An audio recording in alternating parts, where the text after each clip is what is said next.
오프닝. 잠깐.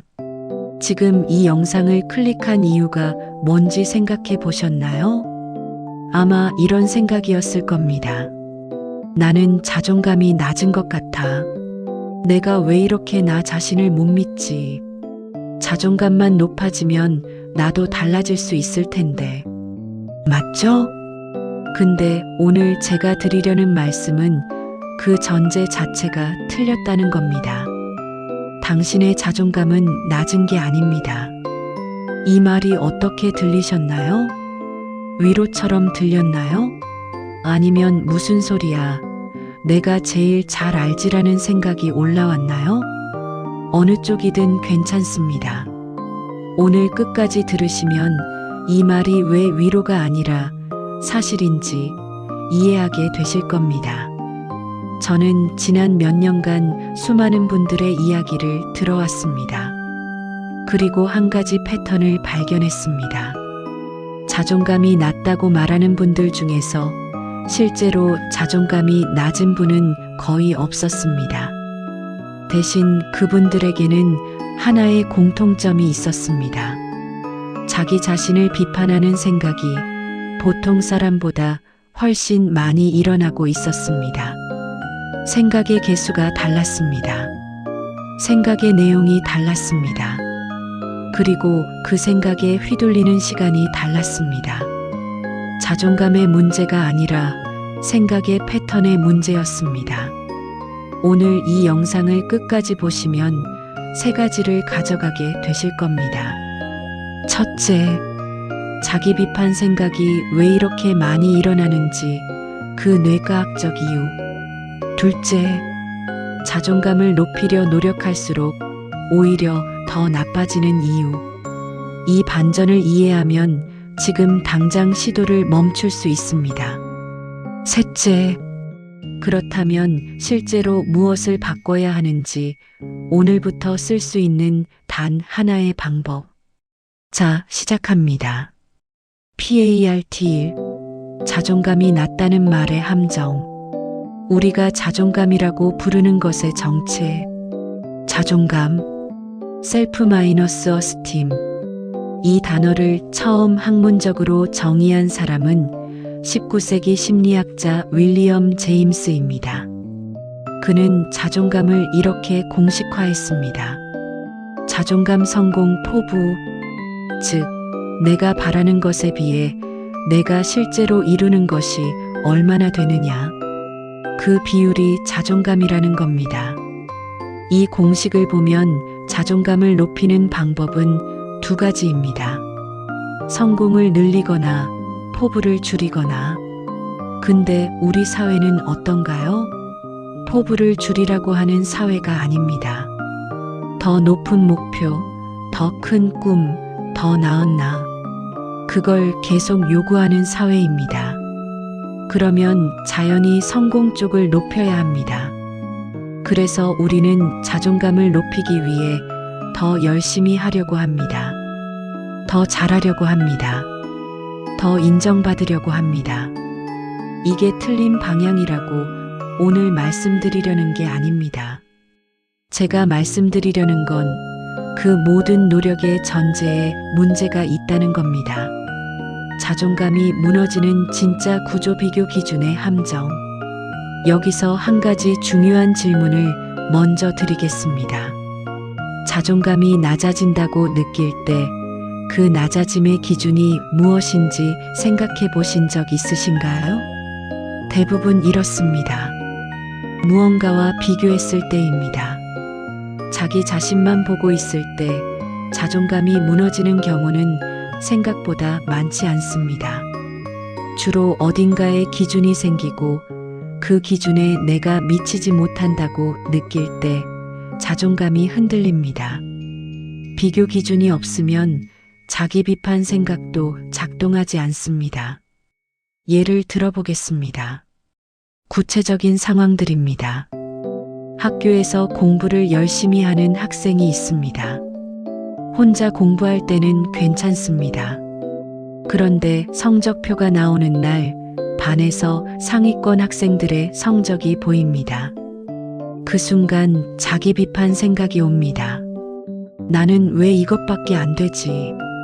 혼자였을 때는 없던 생각이 비교 기준이 생기는 순간 자동으로 발생합니다. 직장에서 발표를 잘 마친 사람이 있습니다. 나름 잘했다고 생각했습니다. 그런데 옆팀 동료의 발표가 더 좋은 반응을 얻습니다. 그 순간 아까의 만족감이 사라지고 나는 역시 부족해라는 생각이 올라옵니다. 원하는 것이 있는데 아직 거기에 이르지 못한 상황입니다. 작가가 되고 싶은데 아직 글을 잘 못 쓴다고 느낄 때, 더 나은 부모가 되고 싶은데 자꾸 화를 낼 때, 건강해지고 싶은데 운동을 꾸준히 못할 때, 원하는 모습이 기준이 되고 현재의 나는 그 기준 아래에 있습니다.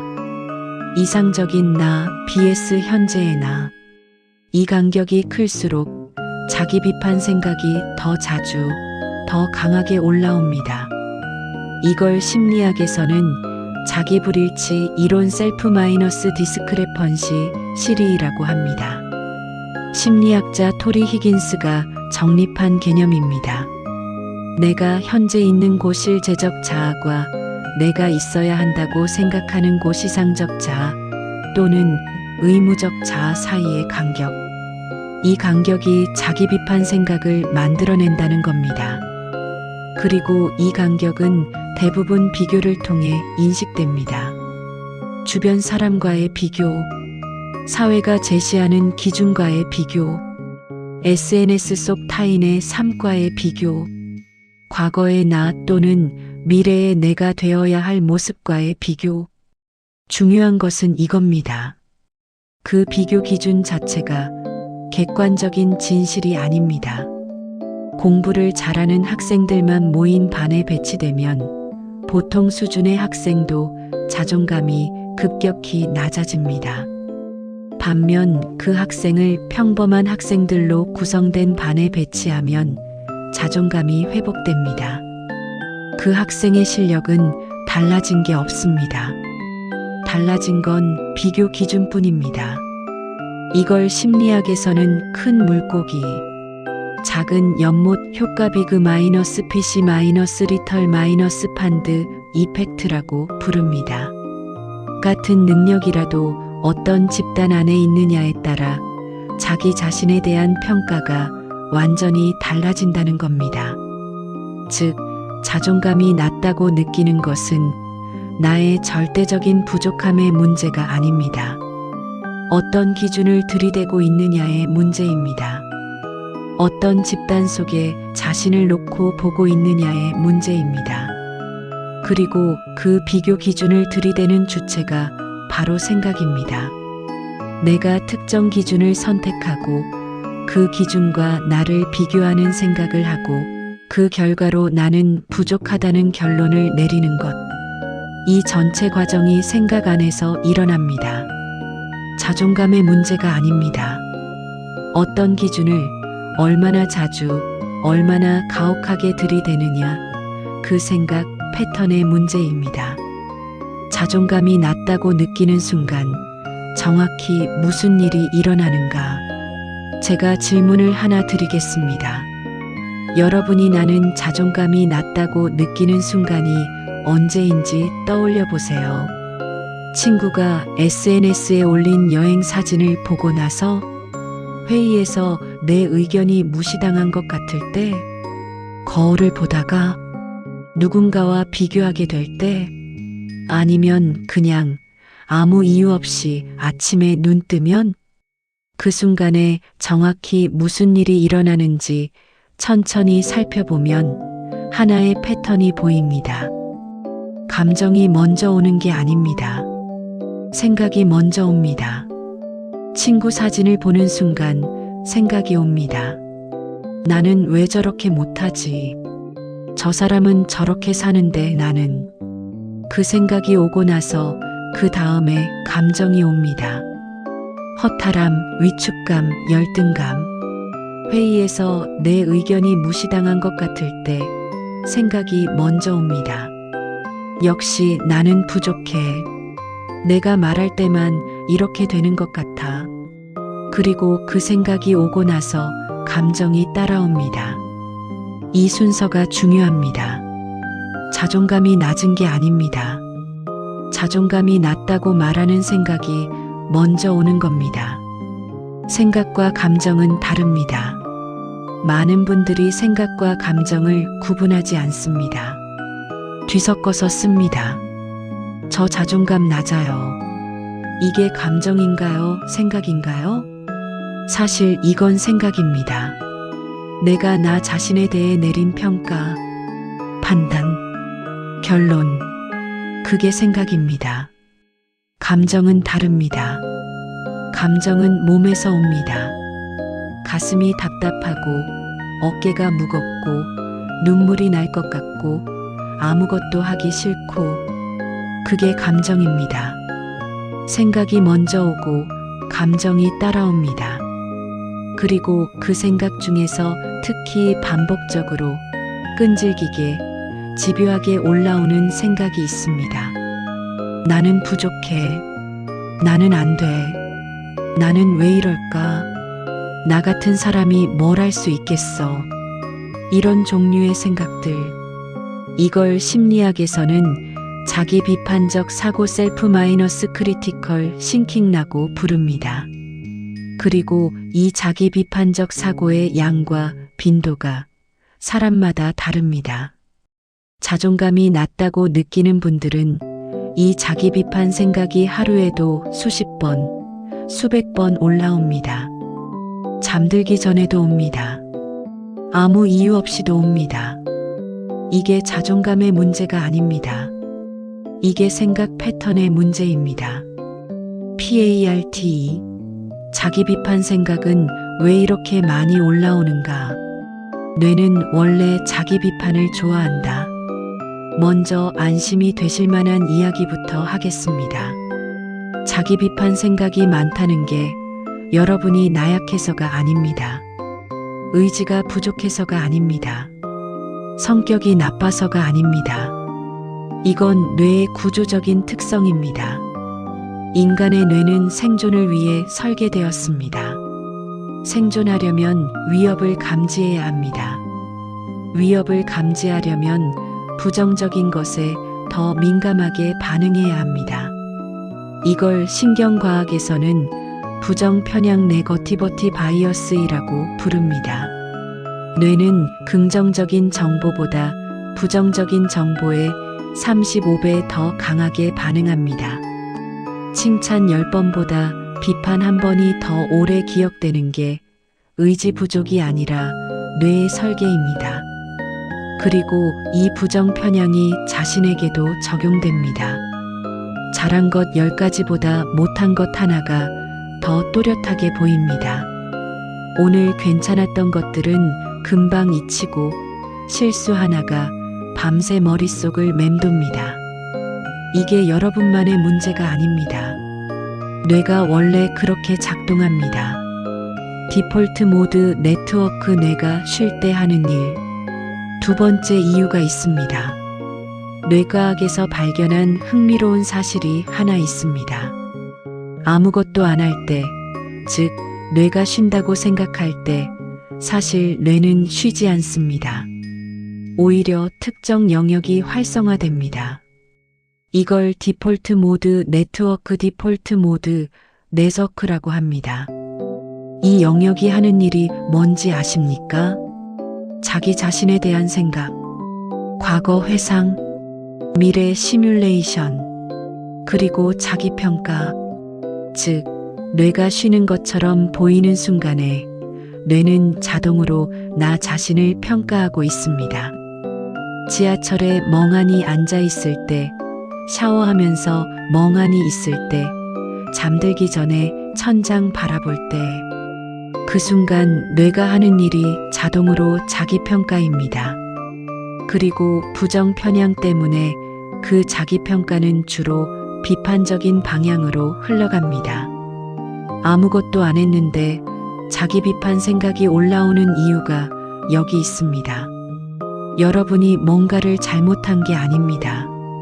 뇌가 자동으로 그 일을 하고 있는 겁니다. 어릴 때 만들어진 회로. 세 번째 이유가 있습니다. 이건 조금 더 개인적인 이야기입니다. 자기 비판 생각의 내용을 자세히 살펴보면 특이한 점이 하나 있습니다. 그 목소리가 낯설지 않습니다. 왜 이것밖에 못해? 이 목소리 어디서 들어본 적 없으신가요? 그것도 제대로 못하냐? 이 목소리 완전히 처음 듣는 목소리인가요? 많은 경우 자기 비판의 목소리는 어린 시절 외부에서 들어온 목소리가 내면화된 겁니다. 부모님의 말투, 선생님의 평가, 친구들의 반응, 사회가 요구하는 기준, 그 목소리들이 반복적으로 들어오면서 뇌의 회로가 만들어집니다. 신경 경로가 형성됩니다. 자주 사용하는 신경 경로는 강해지고 잘 안 쓰는 경로는 약해집니다. 자기 비판 생각이 반복될수록 그 생각을 만드는 신경 경로가 더 굵어집니다. 더 빠르게 발화합니다. 더 자동적으로 올라옵니다. 이게 습관입니다. 나쁜 습관이 몸에 배는 것처럼 자기 비판 생각도 뇌의 습관으로 배어 있는 겁니다. 자존감의 문제가 아닙니다. 생각 습관의 문제입니다. PART 3. 반전일 자존감을 높이려 할수록 더 나빠지는 이유. 반전일 자존감을 높이려는 노력이 자기 비판을 강화한다. 지금까지 해온 시도들. 자존감이 낮다고 느끼면 우리는 자존감을 높이려고 합니다. 어떤 방법들을 써보셨나요? 긍정 확언. 매일 아침 거울 앞에서 나는 할 수 있어를 외쳤나요? 성취를 통해 자존감 올리기. 더 열심히, 더 잘하면 자존감이 올라갈 거라고 믿었나요? 비교 중단하기. 비교하지 말자. 나는 나의 속도로라고 되뇌었나요? 자기 개발서 읽기. 이미 꽤 많이 읽으셨죠? 근데 솔직히 물어보겠습니다. 그 방법들이 얼마나 효과가 있었나요? 잠깐은 효과가 있었을 겁니다. 그 책을 읽는 동안에는 뭔가 달라질 것 같았을 겁니다. 긍정 확언을 외치는 그 순간에는 기분이 좀 나아졌을 겁니다. 그런데 며칠 지나면 다시 원점입니다. 아니, 어떤 때는 더 나빠진 것 같습니다. 이것도 못하는 나라는 생각이 추가되어서 이게 왜 그런지 지금 설명드리겠습니다. 역설적 효과 억누르면 더 강해진다. 심리학에 유명한 실험이 하나 있습니다. 심리학자 다니엘 베그너의 흰 곰 실험입니다. 실험 참가자들에게 딱 하나만 지시합니다. 앞으로 5분 동안 흰 곰을 생각하지 마세요. 결과가 어떻게 됐을까요? 5분 내내 흰 곰 생각이 더 자주 올라왔습니다. 생각하지 말라고 하면 할수록 그 생각이 더 강하게 의식 속으로 침투했습니다. 이걸 역설적 반동 효과 아이라닉 리바운드 이펙트라고 합니다. 생각을 억압하려는 시도가 오히려 그 생각을 강화하는 현상입니다. 이게 자기 비판 생각에도 똑같이 적용됩니다. 나는 왜 이럴까라는 생각이 올라올 때 우리는 보통 어떻게 합니까? 그 생각을 없애려 합니다. 긍정적인 생각으로 대체하려 합니다. 아니야, 나는 괜찮아라고 반박하려 합니다. 즉, 자기 비판 생각과 싸우려 합니다. 그 순간 어떻게 됩니까? 그 생각에 에너지가 더 집중됩니다. 그 생각이 더 커집니다. 그 생각과의 싸움이 시작됩니다. 긍정 확언이 효과가 없는 이유가 바로 여기 있습니다. 거울 앞에서 나는 사랑받을 자격이 있어를 외칠 때 그 외침의 전제는 무엇입니까? 나는 사랑받을 자격이 없다는 생각이 있다는 전제입니다. 그 전제를 확인하면서 긍정 확언을 외치는 겁니다. 즉, 자기 비판 생각을 계속 건드리면서 그걸 없애려 하는 겁니다. 흰 곰을 생각하지 말라고 하면서 흰 곰을 계속 떠올리는 것과 같습니다. 자존감 높이기 노력의 역설. 더 깊이 들어가 보겠습니다. 자존감을 높이기 위해 더 열심히 하려는 시도, 더 좋은 성과를 내서 자존감을 올리려는 시도, 이건 겉보기에는 건강해 보입니다. 열심히 하는 게 나쁜 건 아니니까요. 근데 그 동기를 자세히 들여다보면 어떻습니까? 더 잘해야 내가 괜찮은 사람이 된다. 성과를 내야 나 자신을 좋아할 수 있다. 지금의 나는 아직 부족하다. 모든 노력의 출발점에 자기 비판이 있습니다. 그 자기 비판을 연료 삼아 달리는 겁니다. 열심히 달려서 목표에 도달하면 잠깐은 괜찮아집니다. 그런데 얼마 지나지 않아 다음 목표가 생깁니다. 다시 자기 비판이 시작됩니다. 자존감을 높이기 위한 노력이 자기 비판이라는 연료로 작동하는 한, 그 노력은 자기 비판을 없애는 게 아니라 유지시킵니다. 이 구조를 이해하는 것이 오늘 첫 번째 반전입니다. 자존감을 높이려는 시도 자체가 자기 비판 생각을 먹이고 있었습니다. PART 4. 반전. 이 자존감은 감정이 아니라 생각의 밀도 문제다. 반전. 이 자존감은 감정 상태가 아니라 생각의 밀도다. 자존감을 오해하고 있었다. 자존감이 높다는 게 어떤 상태라고 생각하시나요? 늘 자신감이 넘치는 상태? 자기 자신을 완전히 사랑하는 상태? 흔들리지 않는 단단함? 부정적인 감정이 거의 없는 상태? 많은 분들이 이런 이미지를 갖고 있습니다. 그래서 자존감이 높은 사람은 항상 당당하고 흔들리지 않고 자신을 완전히 받아들이는 사람이라고 생각합니다. 근데 연구는 다르게 말합니다.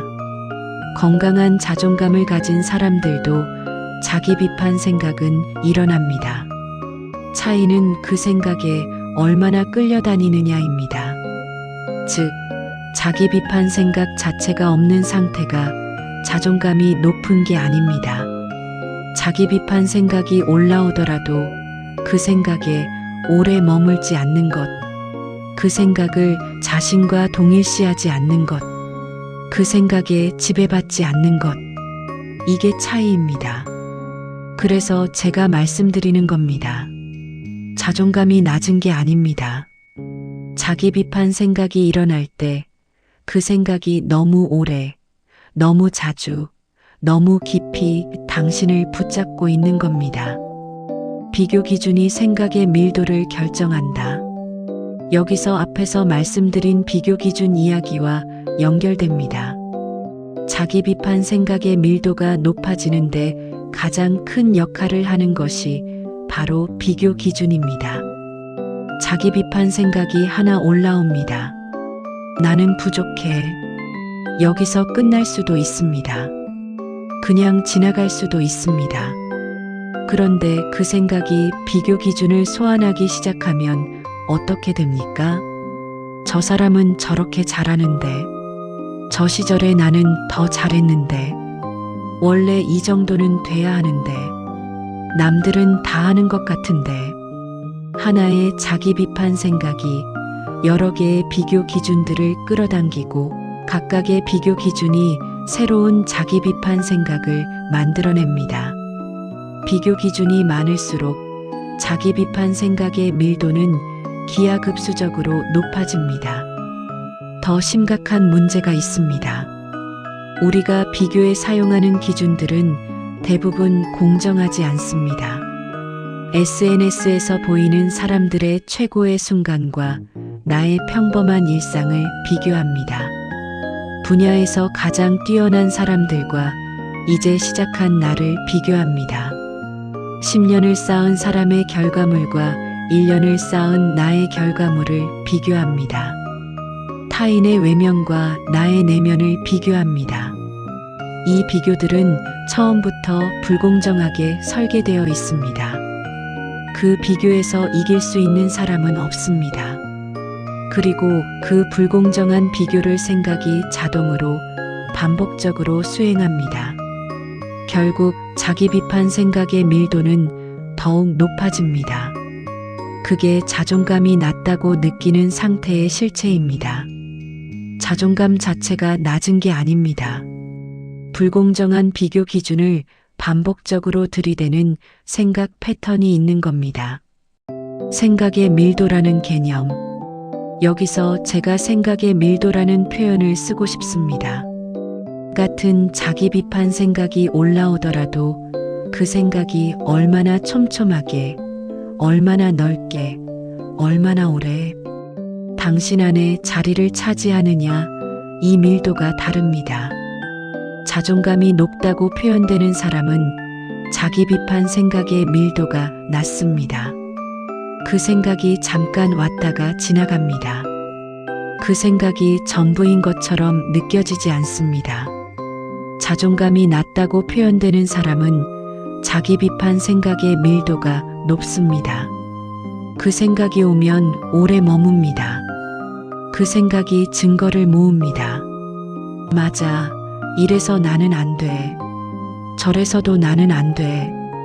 자기 비판 생각이 자기 비판 증거들을 끌어당깁니다. 생각은 자석과 같습니다. 같은 종류의 생각끼리 서로를 끌어당깁니다. 자기 비판 생각 하나가 올라오면 비슷한 기억들이 따라옵니다. 비슷한 과거의 실수들이 소환됩니다. 비슷한 두려움들이 덧붙여집니다. 그렇게 생각의 밀도가 높아집니다. 이 상태를 자존감이 낮다고 부르는 겁니다.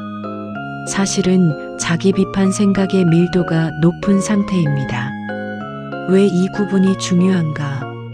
이 구분이 왜 중요하냐면 접근 방법이 완전히 달라지기 때문입니다. 자존감의 문제라면 자존감 자체를 바꿔야 합니다. 자신에 대한 근본적인 평가를 바꿔야 합니다. 이건 굉장히 어렵고 오래 걸리고 사실 어떻게 해야 하는지도 불명확합니다. 생각 패턴의 문제라면 생각과 나의 관계를 바꾸면 됩니다. 이건 훈련으로 가능합니다. 지금 당장 시작할 수 있습니다. 자존감을 높이려는 시도를 멈추라는 게 아닙니다.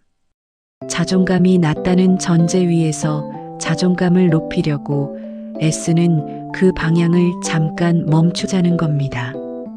그리고 대신 자기 비판 생각과 나의 관계를 바꾸는 것, 그쪽으로 에너지를 써보자는 겁니다.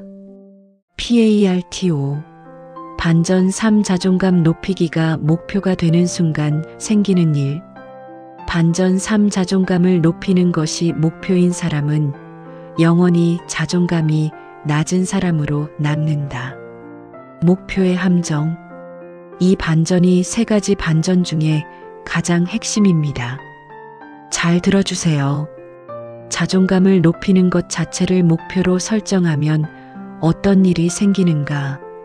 목표를 갖는다는 건 현재 상태와 목표 상태 사이의 간격을 계속 의식한다는 겁니다. 목표가 체중 5kg 감량이라면 그 목표를 의식하는 매 순간마다 현재 내 체중과 목표, 체중의 차이를 인식하게 됩니다.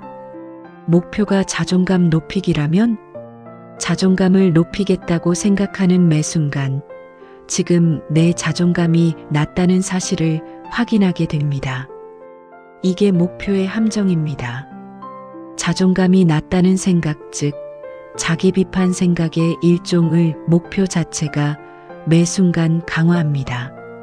자존감 높이기를 위해 책을 읽을 때마다, 유튜브를 볼 때마다, 강의를 들을 때마다 나는 자존감이 낮은 사람이라는 정체성이 더 굳어집니다.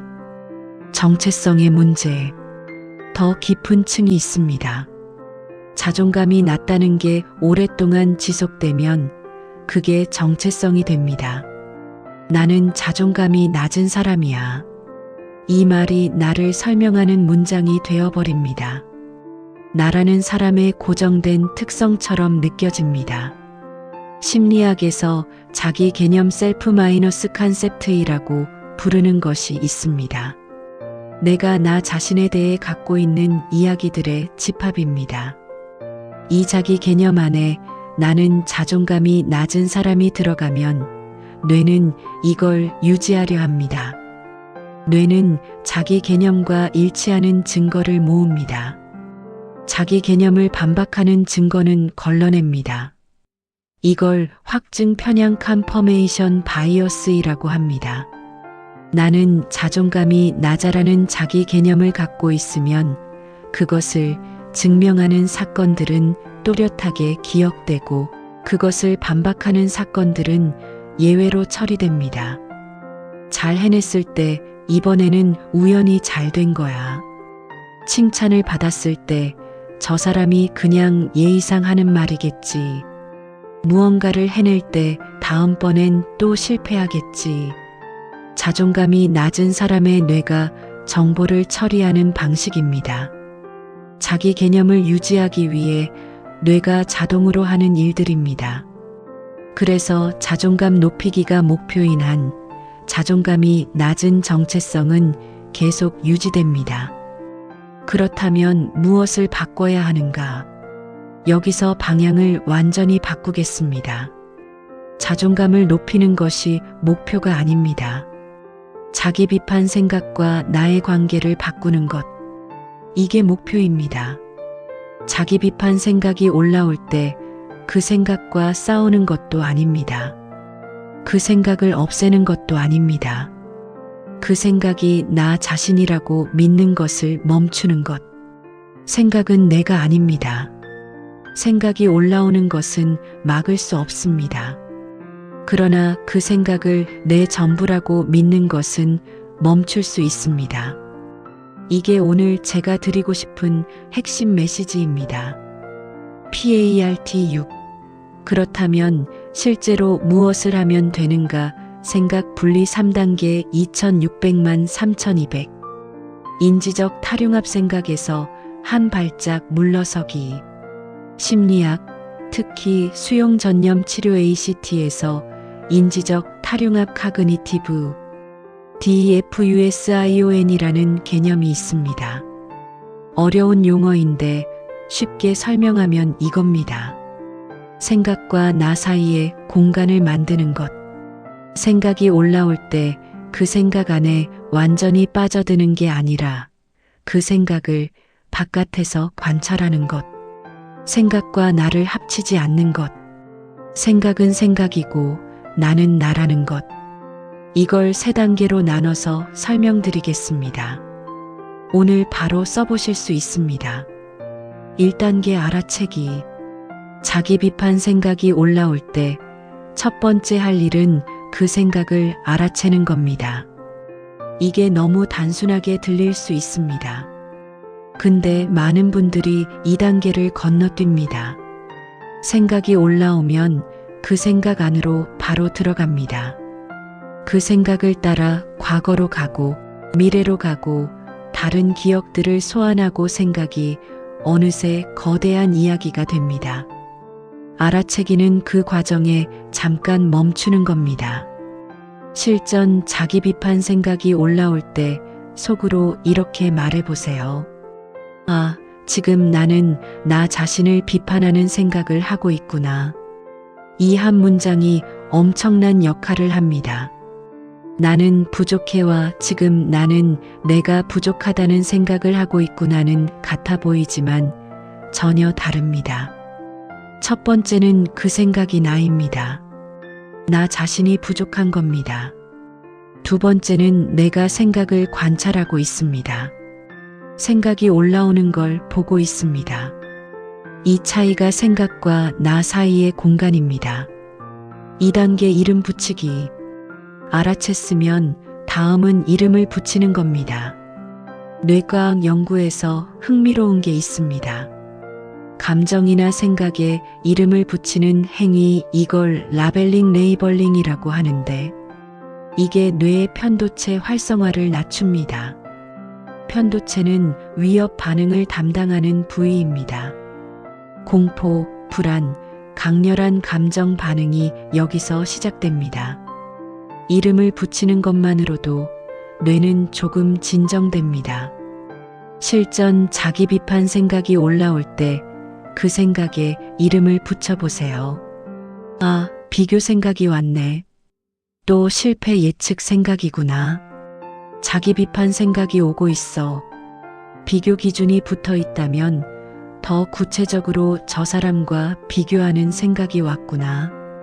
이상적인 내가 되어야 한다는 생각이 오고 있어. 저 기준에 못 미친다는 생각이구나. 이름이 구체적일수록 그 생각과 나 사이의 공간이 더 선명해집니다. 처음에는 어색할 수 있습니다. 당연합니다. 새로운 신경 경로를 만드는 중이니까요. 이 이름 붙이기가 익숙해지면 생각이 올라올 때마다 자동으로 관찰자 모드가 됩니다. 생각 안에 빠지는 게 아니라 생각을 바깥에서 보게 됩니다. 3단계 흘려보내기. 알아채고 이름을 붙였으면 마지막은 흘려보내는 겁니다. 흘려보내기는 그 생각을 억누르는 게 아닙니다. 억누르면 더 강해진다고 말씀드렸죠. 흘려보내기는 그 생각에 반응하지 않는 겁니다. 싸우지 않는 겁니다. 그냥 왔다가 가는 것을 허용하는 겁니다. 구름이 하늘을 지나가는 것처럼, 강물이 흘러가는 것처럼 생각도 머릿속을 지나갑니다. 실전 이미지, 지금 올라온 생각을 흰 구름이라고 상상해 보세요. 그 구름이 하늘에 떠 있습니다. 나는 하늘을 보고 있습니다. 구름은 지나갑니다. 내가 하늘을 없애지 않아도 구름은 흘러갑니다. 생각도 그렇습니다. 자기 비판 생각이 올라오더라도 내가 그 생각과 싸우지 않으면 그 생각은 지나갑니다. 영원히 머무는 생각은 없습니다. 모든 생각은 지나갑니다. 문제는 우리가 그 생각이 지나가도록 내버려 두지 않는다는 겁니다. 잡고 늘어집니다. 반박하려 합니다. 고치려 합니다. 없애려 합니다. 그 노력이 생각을 붙잡아 둡니다. 생각을 없애려 하지 마세요. 그냥 지나가게 두세요. 그게 훨씬 더 효과적입니다. 이 3단계를 반복하면 어떤 일이 생기는가? 처음에는 잘 안 됩니다. 당연합니다. 자기 비판 생각이 올라오는 순간 알아채기도 전에 이미 그 생각 안에 들어가 있습니다.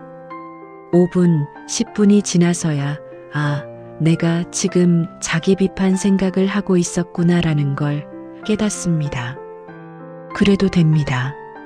그것도 알아채기입니다. 반복하면 간격이 짧아집니다. 5분이 1분이 되고 1분이 30초가 되고 30초가 10초가 됩니다. 그리고 어느 순간부터 자기 비판 생각이 올라와도 그 안에 완전히 빠지지 않게 됩니다. 그 생각이 왔구나 하고 알아채고 이름 붙이고 흘려보냅니다. 이 상태가 자존감이 높은 상태입니다. 자기 비판 생각이 없어진 게 아닙니다. 그 생각에 지배받지 않게 된 겁니다. 생각은 나를 지배할 수 없습니다. 내가 허락하지 않는 한. PART 7. 조금 더 깊이 자기 비판 생각의 뿌리와 화해하기 3200만 3800. 자기 비판 생각은 원래 나를 보호하려 했다. 여기서 한 가지만 더 말씀드리고 싶습니다. 자기 비판 생각을 적으로 봐선 안 됩니다. 자기 비판 생각이 처음 만들어졌을 때 그 생각은 나를 보호하기 위한 것이었습니다. 어릴 때 너는 왜 이것밖에 못해라는 말을 자주 들은 아이가 있다면 그 아이의 뇌는 학습합니다. 미리 자기 자신을 비판하면 외부에서 비판이 왔을 때 덜 충격을 받는다는 걸, 즉, 자기 비판이 방어막이었습니다. 내가 뭐라고 하기 전에 내가 먼저 나를 비판하겠어. 자기 비판 생각은 무능한 내가 만든 게 아닙니다. 어린 나를 지키려 했던 뇌가 만든 겁니다. 이걸 이해하면 자기 비판 생각에 대한 태도가 달라집니다.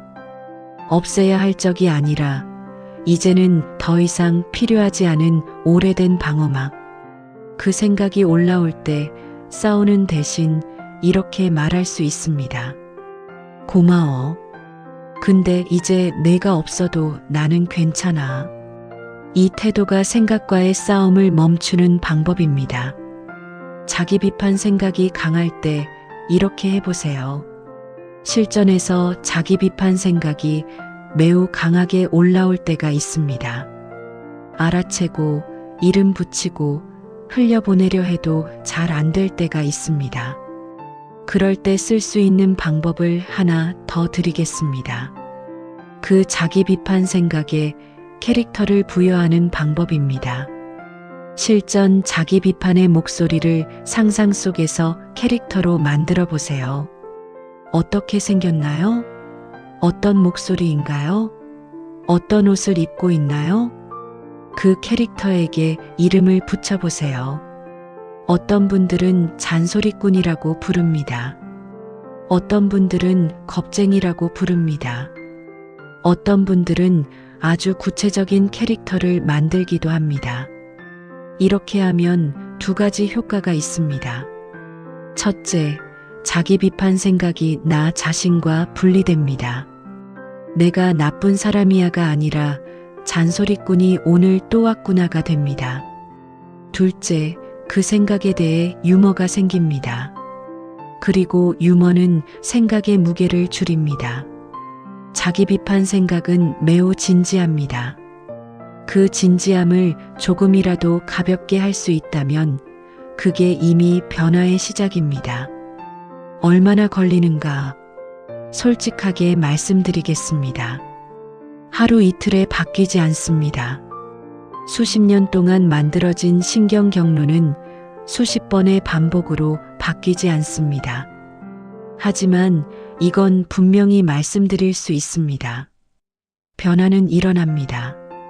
반드시 일어납니다. 왜냐하면 뇌는 평생 변화하기 때문입니다. 신경가소성이라고 부릅니다. 어떤 나이에도 뇌는 새로운 신경 경로를 만들 수 있습니다. 오늘 처음으로 자기 비판 생각을 알아채는 연습을 했다면 그게 새로운 신경 경로의 첫 발화입니다. 내일 또 하고 모레 또 하면 그 경로가 조금 더 강해집니다. 한 달이 지나면 달라진 걸 느끼게 됩니다. 세 달이 지나면 주변 사람들이 달라진 걸 느낍니다. 변화는 극적으로 오지 않습니다. 어느 날 갑자기 자존감이 폭발적으로 높아지는 날은 오지 않습니다. 그 대신 자기 비판 생각이 올라올 때 덜 끌려가게 됩니다. 조금 더 빨리 알아채게 됩니다. 조금 더 가볍게 흘려보내게 됩니다. 그리고 그 조금씩의 변화가 쌓이면 어느 날 되돌아보면서 이렇게 생각하게 됩니다. 나 꽤 달라졌네. 클로징. 오늘 드린 말씀을 정리해 드리겠습니다. 자존감이 낮은 게 아닙니다. 자기 비판하는 생각이 너무 많이, 너무 자주, 너무 오래 올라오는 겁니다. 그 생각은 뇌의 부정 편향 때문에 자동으로 올라옵니다. 어릴 때 만들어진 신경회로 때문에 올라옵니다. 당신이 나쁜 사람이어서가 아닙니다. 그 생각은 불공정한 비교 기준을 들이대며 당신을 흔듭니다. 그 기준은 처음부터 당신이 질 수밖에 없게 설계된 기준입니다. 그걸 이제는 알아채면 됩니다. 자존감을 높이려 노력할수록 그 노력이 자기 비판을 먹이는 역설이 있습니다. 자기 비판 생각에 싸울 필요가 없습니다. 알아채고 이름 붙이고 흘려보내면 됩니다. 그리고 가장 중요한 것, 생각은 내가 아닙니다. 생각과 나를 분리하십시오. 생각에 휘둘릴 필요가 없습니다. 오늘도 자기 비판 생각이 올라왔나요? 그 생각이 올라왔다는 걸 지금 알아채셨나요? 그게 이미 시작입니다. 자기 비판 생각이 올라올 때마다 오늘 드린 이 말을 기억해 주세요. 이 생각은 나 자신이 아닙니다. 이 생각은 그냥 지나가는 겁니다. 오늘 영상이 도움이 됐다면 자존감 때문에 힘든 분에게 이 영상을 하나 공유해 주세요. 그분에게도 같은 말이 필요할 수 있습니다.